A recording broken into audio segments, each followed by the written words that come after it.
Enigma, shinare ang laban ni Mastapit at Damsa. Sensei may magandang future sa battle rap. At Saki nagsalita na sa pagtira ni Shernan Husky kay Apex. Alamin natin ang mga yan, so tara.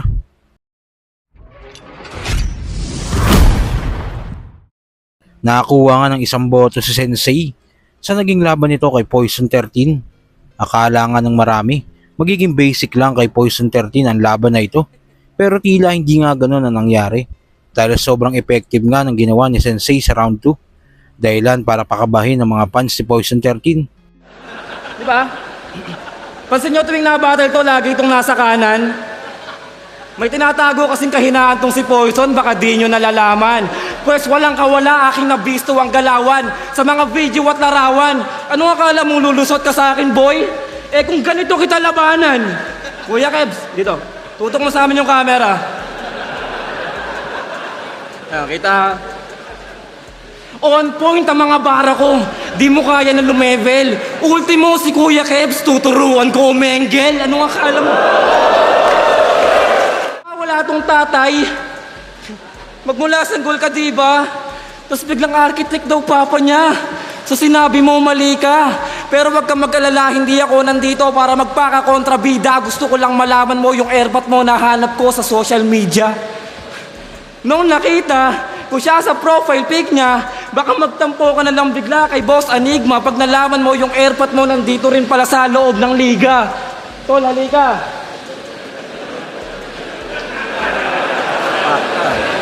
Una kong nakita dun sa Reddit. Yung reaksyon ko po siya epic. Yung landas nilang magkama matagal na palang nag-cruise, nag-ekis, pa nga palang alam mo nang hulmang-hulma kay Kuya Dennis.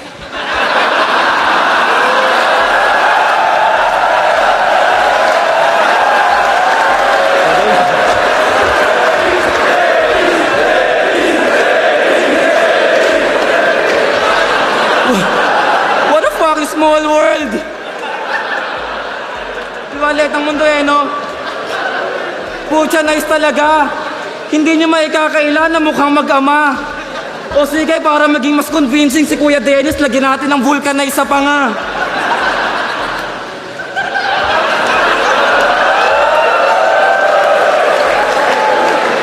Mula ikli ng binte, taba ng pisngi, talagang hindi, nagkatalo. Ngayon mo nga sabihin sa aming architect yung papa mo. Sa pinakitang performance si Sensei sa laban na ito, sinabi ni Akata na may magandang future si Sensei sa battle rap. Experience. Huwag kang huminto. May potential ka, lalakas ka. Kasi classic yung materials mo, boss, Sensei. Kasi yun nga, alam mo na yun. Yung stage, hindi mo pa masyadong nararamdaman. Iba kasi kapag nagpe-perform ka na sa stage na parang parte na siya ng katawan mo eh. Yun. Yun lang naman yung masasabi ko kung bakit Poison 13 yung tingin kong nanalo. But in terms of materials, pwedeng ang lamang pa si Sensei eh. Pero yun nga, as an overall, napapanoorin mo siya. Siyempre, dalang-dala mo rin yung ganong kalakas na material. Magaling si Sensei, may kinabukasan. Sa kabilang balita naman, nireview na nga ni Saki ang labang Shernan Husky kontra Cripply Topper. At sa round 3 nga ni Shernan Husky, alam naman natin na pinuruhan nila ng gusto si Apex dito, na kaibigan ni Saki, kaya hindi niya na napigilan na mag-react sa mga sinabi ni Shernan at Husky.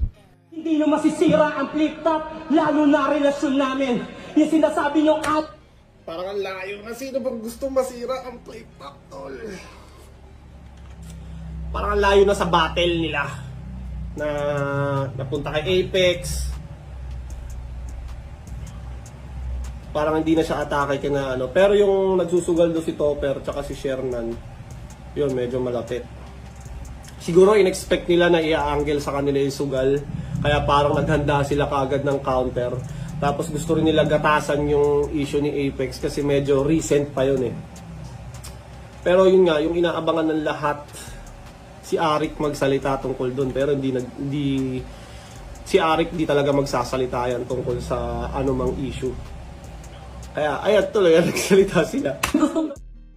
At sa uling balita, Malapit na nga mag 250k views ang laban ni Mastapit at Damsa na nangyari sa Spitio Bars. Madami nga mga battle MCs ang nagbigay ng reaksyon sa laban na ito at kitang lahat sila ay bilib na bilib sa pinakita ng dalawa, lalo kay Mastapit. Wala akong panahon sa biruan, mahalaga ang oras ko tam sa dapat alam mo yan. Ito ang aking pangangamusta sa mahal kong kaibigan na Palaos na, pasensya ko sa'yo pare ay paubos na, kaya papalat ka kung sa iba. nakakatagos ka. Kasalanan mo lakat kung bakit hindi ka naramdam. Tapos pabalik ka dito para Papampam, inang ganda talaga nun eh. kay handa. Palakpakan ng puki ng inang nagpabalik eksena para lang muling paglaruan. Wala akong panahon sa biruan, mahalaga ang oras ko tam sa dapat alam mo yan. Ito ang aking pangangamusta sa mahal kong kaibigan na palaos na. Pasensya ko sa'yo pare ay paubos na, kaya mapalat ka kung sa'kin makakatagos ka. Kasalanan mo lakat kung bakit hindi ka naramdam. Tapos pabalik ka dito para magpapampam. Putang ina mo, Uy, gago. Tang ina mo, Mastapit. Etong laban na to, ang nakikita ko parang yung kay Sir Dam sa era ng mga speed rapper. Tapos kay Mastapit naman yung mga mas old school pa sa speed rapper. Alam mo yun, parang ganun. Tang inang yan. Gago, ang ganda sa tenga. Hindi ka nagparamdam. Puta, papampam. Tang ina mo, Mastapit. Lupit mo, pre. Paralik ka dito para magpapampam.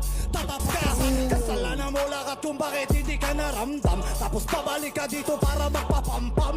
Tatapos ka sa akin, dapat ikay handang mamatay at tipos na lahat ng meron ka.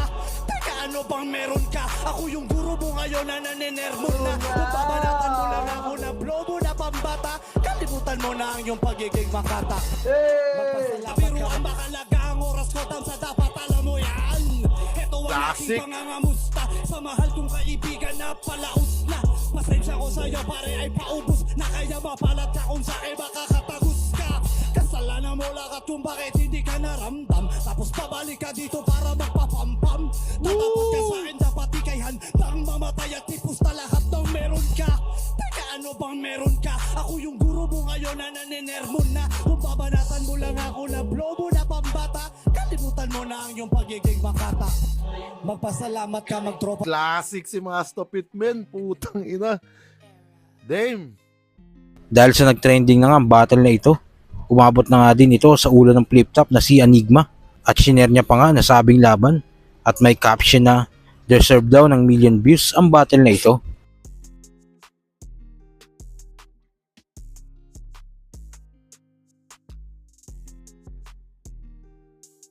So kayo ba mga kuys, na masabi nyo sa malupit na laban ni Mastapit at Damsa, at sang-ayon ba kayo na may magandang future si Sensei sa mundo ng battle rap? Kung ano man ang saloobin mo, comment mo lang sa baba na mapag-usapan natin yan. So yun lang, God bless.